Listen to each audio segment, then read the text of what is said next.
everyone, and welcome back to the Brightworks and another match of Beyond All Reason. Today we're taking a look at a match that was recently played, well, somewhat recently played, on a map that I forgot the name of. The Rock version 3, that's right. Boy, can you tell I'm a little out of practice. Just got back from my vacation. I recorded a whole bunch of videos, so for you it probably didn't look like a whole bunch, but for me it's been about a week before I've actually been able to, or since I've been able to, check out a game of Beyond All Reason live in the pants. So I'm excited to see exactly what goes down here between these two teams on this very interesting map, this very flip-floppity map. It goes back and forth, it swings at yin-yangs all the time, so I'm excited to see how that plays out. The weakest link going to be our Cortex commander in blue right here, coming in at 36 true skill, and gonna be showing us exactly what he's got. Playing with the bots right here, and I love to see it. All the way on the other side of the map, spawning in the water, we have none other than Reed Sweet, or Rate Sweet. People have tried to teach me how to pronounce this player's name a whole bunch of times. It's got a vulgar translation, so we call him Reed Sweet, and I'm happy to see exactly what we're going to be going for in the water right here. A very aggressive early water position here, by the way. Spawning very far forward here to just try and push this constructor even further. Planning to expand backward, no doubt, into the backline here. Going to be getting a whole bunch of those tidal generators, all sorts of good stuff right here. And then, of course, aggressively pushing forward with those Cortex boats. Actually, a little bit of a change of pace here. Going for another constructor before the frigate right now. We are similarly building, a construction turret. That's a very aggressively timed construction turret. Not enough metal or energy to build this. Usually we don't see construction turrets this early. The Naval lab is one of those few labs, in fact the only lab that can really produce units at a reasonable rate, even without actually having to, have any build power attached to it. That being said, I mean, if you can manage to, it's a little bit greedy, right? That's what this plays. It's a little bit greedy, but if you can manage to get this up and running, you don't have to worry about build power for quite a long while after this. It also frees up your commander, of course, to go build some of those tidal generators. And if you get any early economy, well, we all know that in the Navy, that scales tremendously. Couple of ticks running across the fourth right here for Fikaz, the powder blue commander. Going to be trying to get a little bit of damage done. We do have some scouts over here for the hot pink commander as well. A couple of Rascal making their way across. Ooh, that's a nice pick. There we go. Doubling back to make sure we take down that metal extractor over here. None of the ticks lost either. Some excellent micro right there. That's going to be our first pick of the day, and it's going to be from a couple of those pesky little Armada bots. Now, I'm also recording in a different setup, so if it sounds a little bit different, the the audio acoustics of this room might sound a little bit different. Always feel free to leave your opinion down below, how you feel the audio could be changed, or if there's anything that you'd like to see adjusted, and if there's a mass outcry for some adjustment one way or another, I'd be more than happy to oblige. It's always a work in progress around here in the Brightworks. That's why we love all the new Legion stuff as well. We'll be having some fun. I've taken a look at some of the games that were submitted while I was on vacation. It looks like we've got some good stuff queued up. I'm excited for the next week or so. Commander in a transport flying forward right here. It's Hans Joachim going to be transporting up to this high ground over here. There is, actually a fighter available. Oh, a fighter firing away. No micro right there. Oh, Hans Joachim barely escapes. Barely by the micro on the skin of his teeth manages to set the commander down before that fighter fires its third shot and takes out the transport. My goodness, that's about as close as you can cut it right there, but the yellow commander does manage to get away with highway robbery up onto the high ground right here. Transport shot down as well, so it means no longer will that commander have any easy escape routes out from here. If we could see a D-gun on some of these blitzes, that'd be fabulous. That's 450, just about 450, 436 metal worth of blitz tanks just hanging out over there. If we can blast all those down, it would be fabulous. And a couple of grunts get sandwiched right here. That's always lovely as well. Commander transported here for donuts. The purple commander transported forward via transport as well. All is looking fairly good right here on the southern side for the blue team, and likewise quite nice for the red on the north. Okay. Blitzes run on by. If we don't take care of these blitzes, they have the potential to get into the backline and cause loads of issues. Hans trying to clean them up as best as possible. Commander blasts down one of them. There's some pawns coming out too. Pawns can certainly counter blitzes, but it is a little bit of a strange trade. Usually you need multiple pawns to counter singular blitzes. Eventually I think this will be cleaned up, but we need to do it before they can snipe the constructor, and I don't think they have the numbers for it. Reed Sweet locked in a bloody battle right here against warriors. Going to be fighting it out in the high seas. Those Cortex frigates hammering away at each other. We need the commander to repair. Reed Sweet has the commander here for the repair, and it's critical that we start healing up that boat. No repair on that boat. I think we could have kept the boat alive and gotten the kill right here, and that would have been fabulous. But at the very least, we are going to reclaim the metal. So that's a little bit of an icing on an otherwise sour cake right there for the red commander. Oh, we got some units hiding in the crevice over here. I'll adjust the camera and we can take a look at these. You know what? Another frigate out on the field will be nice for firing away at these if it can get line of sight, that is. Multiple aggressive run-bys over here for the purple commander as well, and this game is off to a roaring start already. Very, very nice. Oh, Grunt's running forward. Commander already down over here for the brown commander. Missed it while I was looking around the map, but it looks like the weakest link has managed to bring down a opposed commander right here. That's going to be a nice little boost to the economy. The economy of a commander who is already looking fabulous. I mean, we have tons and tons of metal extractors to claim up here. We've got build power coming up. Oh, I wonder if we're going to go for a forward T2 lab. Yeah, it looks like we're shaping up for one of those forward T2 labs. Wouldn't mind fortifying this, maybe with a pop-up Dragon's Maw, or maybe 2 of them, just because we have that extra metal and the time to spare. Right now, the brown commander essentially is stuck in a T1 era with no reasonable transition out. If we go for a T2 transition right here for Pilka, it's going to mean that we can easily sweep through with T1 units. If we go for more T1, they'll be outpaced by the T2. It's a tricky situation, and really the only best way out is via support from the team. So I got to adjust my headphones here. It's a little loud in my ears. Hopefully not overwhelmingly loud in yours. Should be good right about there. There we go. Always trying to keep things nice and well balanced. Donuts stomping their way up the hill right now. Gonna be trying to capture some metal extractors. Always good. Anti-air turrets coming up as well. That's great if you want to weaken that air wall for the enemy team. Always a good idea to try and do that whenever you can. Destroyer out and available right here, nullifying any effect that the static defense would have had.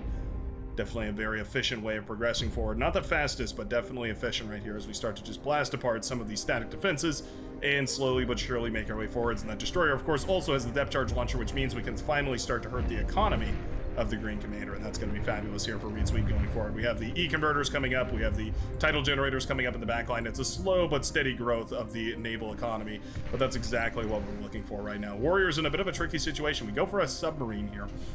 We already have the destroyer on the field. We do have 2 submarines, actually. If these can be repaired, if maybe we could get a construction turret or a couple of res bots and we can manage to keep these submarines alive, they can certainly do tremendous damage. They can do nasty, nasty things to an army that can't find them, can't fire at them. But are they going to be enough to stop a destroyer with the proper micro of a commander repairing it in the ocean as well? It's not like there's any nuance to the engagements here. It's just a line in the water. So it can be very, very tricky to figure out whether you have an efficient trade there or not. We do have a geothermal up here, a very exposed geothermal, although everybody is in... actually, we do have a single vehicle player over here on the northern side, but aside from that, we're all bot players, and that means we don't have those Wolverines to fire away or Shell Shockers to fire away here. It's going to mean it's going to be a lot harder to take down this geothermal from the low ground. Of course, on the high ground, those Wolverines are having a blast, firing away whatever they can. Oh, nice D-guns right there from MVP, sending the D-gun up the hill right there. And I don't think Army Z Loft actually realized exactly what was going on over there. Lost a whole bunch of the grunts and the pawns and whatnot in short order to that D-gun that collapsed everything over there. Weakest link finally reclaiming all this. We went for a forward T1 lab. Interesting. Surprised we didn't just go straight for a T2. Maybe a little bit worried about what kind of damage could be done. Waiting to build up a proper T1 army so that if at the very least we lose everything, it's not the end of the world. At this point, we may have been able to greed out a T2. Maybe not enough units though. We do have the Shuriken in the air to make this an efficient trade, but there are a couple of those anti-air trashers to try and shoot down those very, very pesky bots. Reed Sweet in a whole lot of trouble. This could save the naval battle right here. If we manage to shut down production centers for the Red Commander, we manage to shut down this very expensive boat that's coming out right now. It's going to be close. 5 seconds left. We need every single Rocketeer firing on deck. The Destroyer does come out. The Destroyer, of course, will contribute greatly here as well. Firing away at these units. We're mismicroing these pawns a little bit. We need to move these into this base. These pawns move south right here. They can ravage the base of the pink player, opening up the line for Donuts, but they're just sitting idly right now. Oh, no. At the very least, the lab goes down, but my goodness, these pawns needed to keep moving a long, long time ago. Okay, there they go. Pawns finally moving forward. Gonna try and do some damage over here. Meanwhile, the purple player is leaked into the base of the hot pink.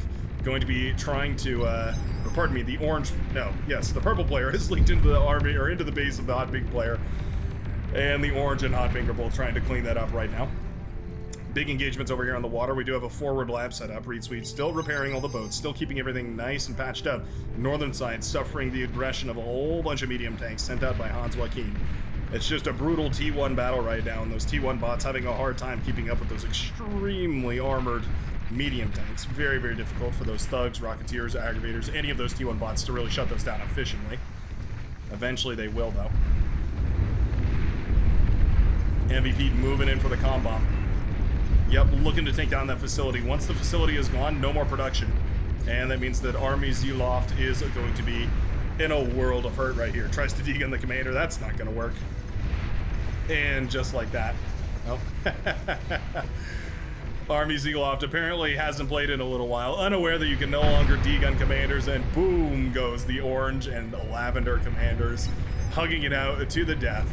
And just like that, this northern side has collapsed. Meanwhile, on the southern side, the blue army has pushed forward. We did get a T2 lab up and running here, but just barely those heavy tanks are starting to hit the field, and one heavy tank does not an army make. East Orange falling rapidly here. Bunch of mexes have plopped away as well. If we could send a metal down south here, I think these T2 tanks could eventually save the day, but there's just no metal in the bank right now for the Tan Commander. All of the economy is dead. We're reclaiming our opponent's wind turbines, even more efficient than blowing them up and reclaiming the wreckage. That's just adorable to see. And just like that, that T2 lab does go down without any chance of saving itself or its comrades. Hot Pink Commander trying to save the day here, trying to blow up the commander weakest link here, but these incisors were unmicroed.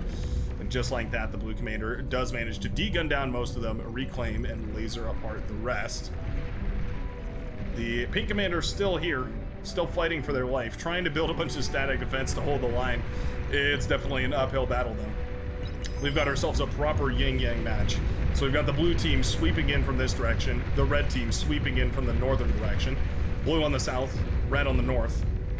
It's going to be a matter of who can crush their side faster. And right now, I have to say the army for Hans Joachim is looking quite a bit deflated. Yeah, Grunts have eventually cleaned it up.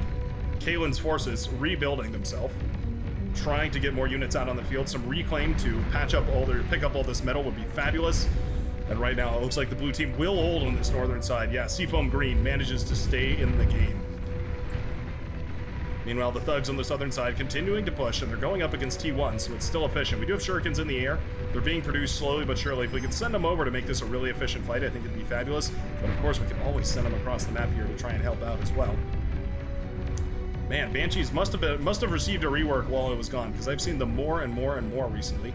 Definitely popping up all over the place as sort of an anti-leak protection, and indeed that's where exactly they're coming in useful here, shutting down grunts quite efficiently. Not bad. Kalen trying to rebuild her forces. We do have reclaim happening as well. We've got an air con in the air trying to suck up as much of that metal as possible. We've got Kalen on the front lines as well. We've got constructors rebuilding the economy. Love to see that. Often one of the things that gets forgotten about quite often is just remembering to reclaim those metal extractors, so I'm pleased to see that we are remembering to pick those up whenever they're destroyed. Bean Can Man in a little bit of trouble, more than a little I would say. 2 labs basically not producing, and that commander in a whole lot of trouble. We're resurrecting the lab. Interesting choice right here for the blue commander. Has tons and tons of build power in the back right here, so I'm surprised to see we're not going for a T2 lab off the reclaim available right over here. Meanwhile, commanders fall left, right, and center, and that is going to be essentially the majority of the southern side for the red team. Now we turn to choke points. There's one major one right here. This choke point is where all the aggression is going to have to come through, other than amphibious units, which could dive down in here. We could always go for a T2 lab and get some of those ducks out, which we already have the vehicle, or pardon me, we already have the bots out, so we could, of course, go for those T2s. We could also go for the T2 vehicle lab, go for some of those salamanders, which are well known for being extremely, extremely dangerous and or deadly. Commander dead over here. No doubt due to the battleships pushing forward right now. Trying to, whenever possible, shoot down whatever they can. They get a constructor for their troubles. Definitely worth it. Man, those destroyers do such a big bulk of damage every single time they fire. This is the reason why the Navy battles are so difficult. Once you start to lose a little, it's really easy to lose a lot. And it does look like the Navy is starting to crumble. I'll go ahead and clear the map right here, by the way. Donuts continuing the aggression on the southern side right now. It looks like the powder blue commander is also heading the aggression. Some D-guns flying away, some LLTs coming up as well, dealing nicely with the medium tanks. A forest of LLTs can be efficient against medium tanks because medium tanks essentially just rely on their bulk to get past things, and when the LLTs have all of that bulky, or all that extra flanking damage, I guess is what I'm trying to say, they can become really, really dangerous. More aggression on this northern side. Can we defend ourselves? We do have a heavy laser tower up, so that's going to be quite nice, blasting away at a lot of these light T1 units. There's quite a few medium tanks available here. We were starting a heavy laser over here as well. Kalen continuing to try and rebuild. We do have a commander. Commander exposed. Commander exposed. We do manage to dance the commander away, but we gotta be so careful. 21, 14. Those bulls hunting the commander now. They got a little distracted by the commander, I'd say. Eventually they will detach. Kaylin will escape with her life, but just barely. Meanwhile, a bunch of pawns in the backline right here causing worlds of pain. The red commander pushed forward right now and also managed to collapse the economy of warriors in the water, and that's going to be all she wrote for the naval game. Reed Sweet should be looking for some sort of amphibious transition. It's time we transition into an amphibious lab, or maybe even a T2 lab if you wanted to reclaim all of these metal right here from the Navy. Although this is always nice. Donuts could move out into the water. You know, that's one thing I'd like to see. Donuts could move out into the water and start capturing some of this. No reason not to. It's all free gains. When in doubt, capture your enemy's units. Always valuable. There's T2 tanks. So dangerous right here. T2's in the back line, causing havoc.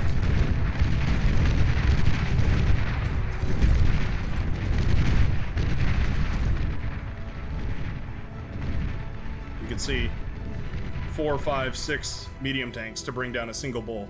950 metal you pay for one of those bulls, so it's very, very difficult to kill, but obviously very expensive as well. Destroyers firing away at any of the bases over here that they can. Really just an antiquated tool at this point, and yeah, we do indeed see the amphibious transition here. Right on cue, Reed Sweet starts up the amphibious lab, starts building a whole bunch of those salamander, prepping for an onshore invasion. Do we want to push north or do we want to push south? Well, the northern side is crumbling, collapsing, and quaking under its own weight right here. The yellow commanders and orange commanders pushing in with T1 and T2 in joint. A-Bunny, definitely in trouble. Grunts don't bring down commanders the fastest in the world, but they definitely can. Strong enough numbers. Just like that. Another commander down. The green commander falls.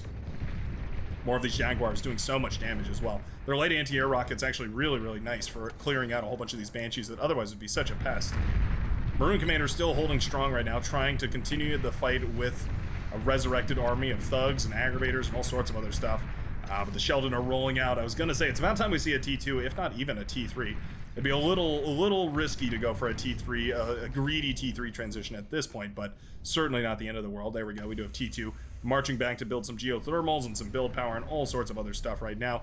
Upgrading all the T2 metal extractors. That's what I'm talking about. Lightning tanks ravaging the bases up here of Porco Rosso. Very similar. Anybody a fan of Porco Rosso? I remember that movie. It was a great one. Yeah.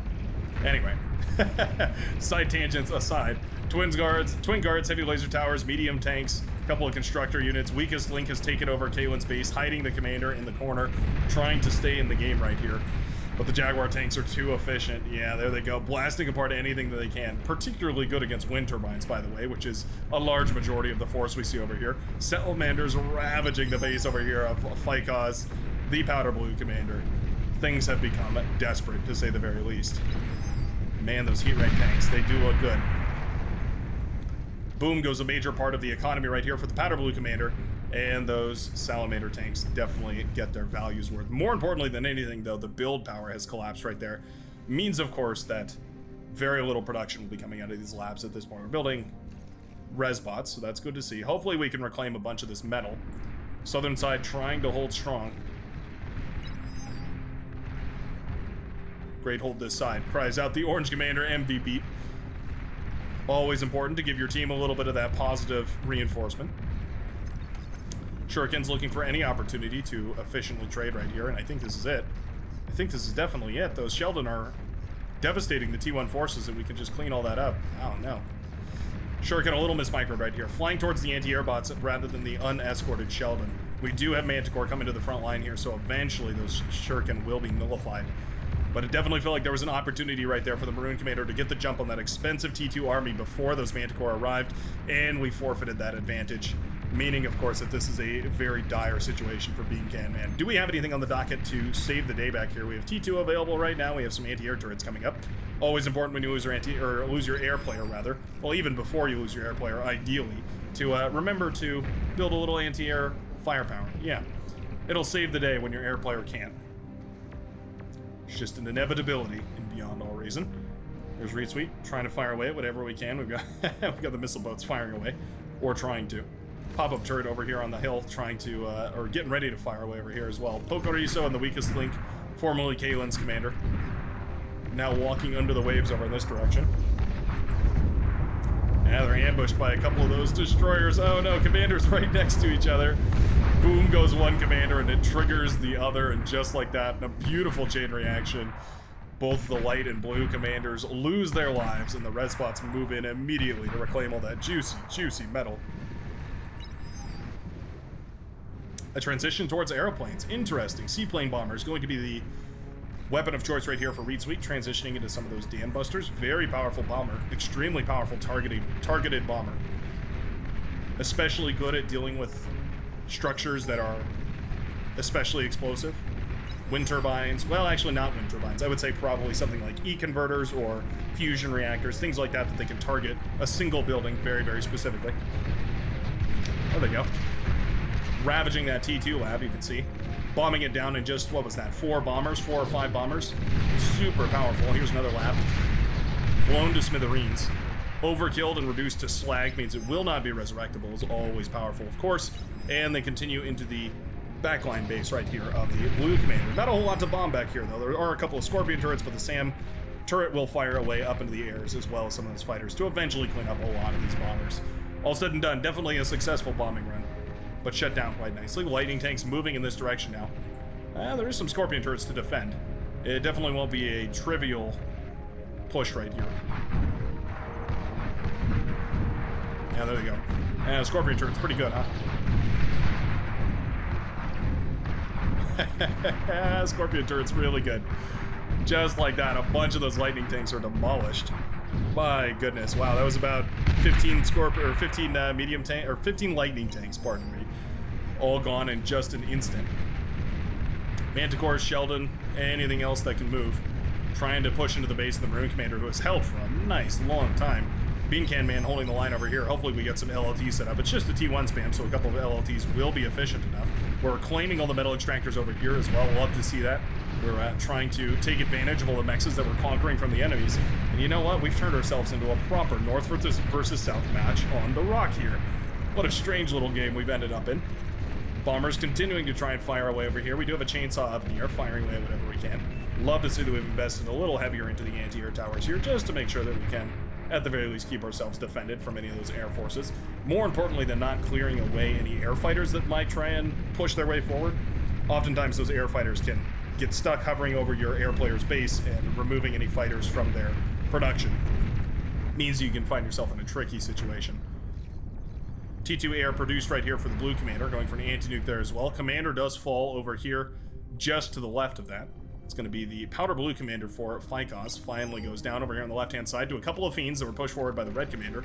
You can see everybody trying to take advantage of as many of these land bridges as possible, having a really, really hard time finding angles of attack into each other. Reed Sweet has the commander on the low ground here. I'd love to see a capture command, by the way. That would be cheeky. Going for a capture on that Scorpion turret, letting it fire away at everything up on this high ground. Bombers continuing to harass the base right here of Phycos, trying to deal with as much of the production as possible. And they've got the T2 lab and the T1 lab both destroyed right here. Love to see that the blue commander has moved their production forward. We're going actually for a fusion reactor at this point, while we call the resign vote. I feel like a couple of Sheldon over here could have shut down a large part of the, basically the majority of the economy for Reed Sweet. It's a load of E-converters that all chain react, and that shuts down, let's see here, 23 metal per second. My goodness. Basically cutting the economy of the red commander in half. There's no time, though. Lightning tanks and bulls in the backline, and it's never where you want to see them. Not if they're the enemies. Firing away at whatever they can. Welders trying their best, but there's only so much our boys in lightning blue can do. Oh, there they go. Managed to kill one of those bulls. But of course, those vehicles have the advantage of being quite maneuverable on open terrain. Reed Sweet has Dovin has gotten back into the water. Fallen back into the water right here instead of going for a capture command. A little bit bummed by that, but you know, taking a conservative approach to this here. 3 commanders versus just 1 for the blue team. Where's that key to success right here for the red team? There it is. It's Donuts. Donuts on the front line is the last commander that the blue team has, so if it falls, the red team can seize victory. We've got a nice little fortified zone over here, some LLTs and some walls, all sorts of good stuff to make sure that we're constantly keeping the enemy spam at bay.